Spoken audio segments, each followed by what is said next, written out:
Yeah. But James Wilkes defeated DeMarcus Johnson by rear naked choke in round 1. He just completely dominated the entire fight. So we had an all-UK night. The UK guys came out on top as the Ultimate Fighter winners, although neither of them will ever reach the success of Michael Bisping, no matter what anybody says. So.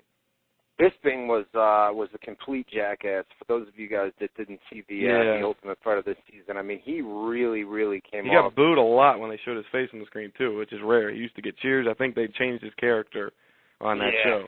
Yeah, they did. Well, do you think they changed his character, or do you think he changed his character? Well, they always say the way they edit that show, they can make you look however they want, you know. Right. I don't know. I haven't looked into it, but it just seemed to me like Bisping was being an asshole a lot, you know. So. Right.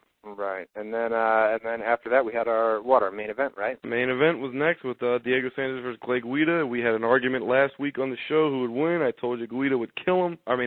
Sanchez would kill him. You disagreed. First round, I couldn't have been more right. But then the second 2 rounds, man, I'll let you tell everybody how that fight went. You break it down. Yeah, well, the first round was Guida just, taking he almost died. Ass whooping. Yeah, man. He took about 18 uppercuts to the face. He took a high kick that put him right on his ass, but he immediately got back up and started trying to take him down. He just got done, you know. Brutal, dude. Absolutely brutal. I couldn't believe he was still standing. I couldn't believe Guida walked out of the first round, you know what I mean? And then the second round, Guida came back. It was close, man. Second round was close, but I had to give it to Guida. And then the third round was also close. Third round, they were on the ground for most of the time, from what I remember. But I think I gave the third round to Sanchez, and I think you disagree with that. I think you gave the third round to Guida, right? No, I said I could see. No. I said the second round, I don't even remember being close. I remember the first round was domination, 10-8 for Diego. Second round, I remember definitely Guida won the round, so I don't think it was close. But it wasn't nowhere near a 10-8 kind of round. It was just he controlled, because he got the takedown and pretty much was on top. Sanchez was throwing a lot of elbows from the bottom. If you remember, he was going like ape shit with the elbows from the bottom, Sanchez. But other than that, it was Guida controlling him the whole round and, grounding and pounding and things like that. So he definitely won the second. But the third was, I could say it's debatable, but I scored it for Sanchez, and you should score for Sanchez. But I could see, if you're a judge, where you could possibly see Guida winning that round, which would have made it 2 10-9s for Guida, 1 10-8 for Sanchez, and a draw for the outcome. So I could have saw a draw. Instead, we got a split decision. It was a close fight, but the coming out of that fight, you've got to respect Guida. You know what I mean? The guy went in there. I always did. I don't know if you got it twisted. I like Guida. I just didn't think he would beat Nate Diaz or Diego Sanchez. You know? And you said at the post-fight press conference, Sanchez was just continually said that. Guida all he could talk about was with the heart and how he's an animal and he's a machine and he's got so much respect. He's got newfound respect for him, and he just couldn't shut up about it. So he definitely earned Diego's respect in that fight, which he didn't have going into it. So a decent little show this past Saturday night from UFC. I thought the main event made it. I thought the Chris Lytle fight was also another great fight. And then they gave out 3 fights. I was gonna say that was the third fight of the night, was Diego Sanchez and Clay Guida. So there was that one, Chris Lytle versus Kevin Burns, and Joe Stevenson versus Nate Diaz, which I don't see how that was one of the best fights of the night, Stevenson and Diaz, especially when you had the other 2 we just mentioned. But those 3 were fight of the night, so they all got an extra $25,000. The knockout of the night went to Tumez Dwal, I don't even know if I said that right, for knockout of the night. That was a prelim. And the submission of the night went to Jason Dent, who was also on the reality show and one of the American guys, and he won the submission of the night. How do you have 3 fight of the night? Fight of the night. Think about it. Fight of the night. You have 3 fights. I understand where you're going. You know what I mean? And it's cool that they do that. 2 maybe, but 3, especially when, Chris Lytle, Kevin Burns, there's no mistaking it. That was an amazing fight, and they weren't even big stars, and everybody, so you knew it was an amazing fight.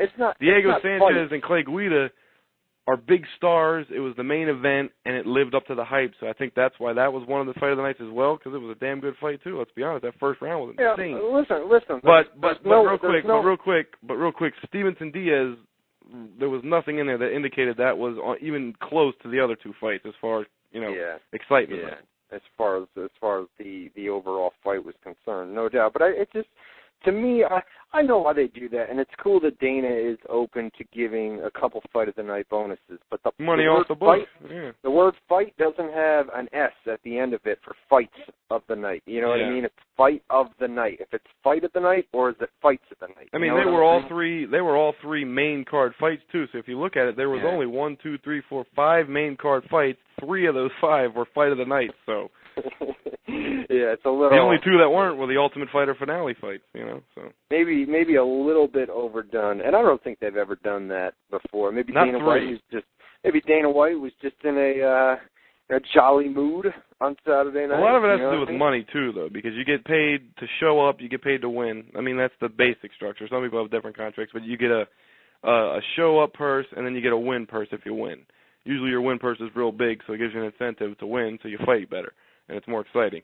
But and there are usually they're low-paid guys like that. So they try and help them out by giving them, if they didn't make a lot of money on their salary, they say, okay, you were one of the best fights of the night. Here's an extra 25 G's. You know what I mean? Here's a couple extra bucks for doing a good job. But sure, that's true. You're right. So good, a decent little show on Saturday night. Decent little show. The rating was, I think you might know this better than me, but I only know it because you showed it to me. Because the way the Ultimate Fighter or UFC and Spike TV, when they send me it, they send me the press release where they take the one demographic where they can brag, like, oh, we had 4.8 million viewers in our 18 to 25 demo. So I think you said the final number was a 1.5. Does that sound right? 1.5. Is that right? Yeah, that's right. So that was the rating for it. And Sanchez's victory. Usually they draw what, a 1.2, 1.3 for those? Yeah, exactly. Yes. So that's, they had to be 1.3 would even be good. But Sanchez won, which sets up the UFC. What the hell is it? 101. BJ Penn versus Kenny Florian is the next lightweight title fight. So, I think that is 101 because I think that's in Pennsylvania. I actually wanted to drive down there and go to that. I'm sure tickets are probably sold out by now. Have they gone on sale yet? No. I believe they're on sale. Actually, you know what? No, I don't think they're on sale yet. They're not sold out. They're not sold out. I know that much. But anyway, Sanchez with his victory, he's only had 2 fights at lightweight. He demolished Joe Stevenson, and now he just beat Clay Guida. So now it looks like he's in line to face the winner of BJ Penn, Kenny Florian. And can I say, Sanchez and Florian have fought before, but it was when Florian was bulked up to 185. And Sanchez kills him. Sanchez destroys Sanchez killed him when the last time they fought, but Florian's a whole different fighter. I would still pick Sanchez, but I don't know, man. Florian handled Joe Stevenson.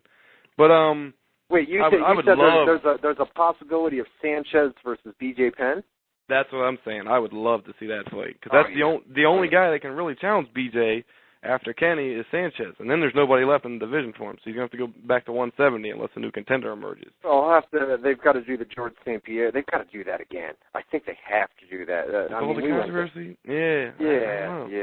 I think they got to. We were at that one. Remember we were in Vegas for BJ Penn and GSP, but I think you've got to do that again. But no doubt, I mean, who does Clay Guida go on to face? Does he get the loser of Florian Penn?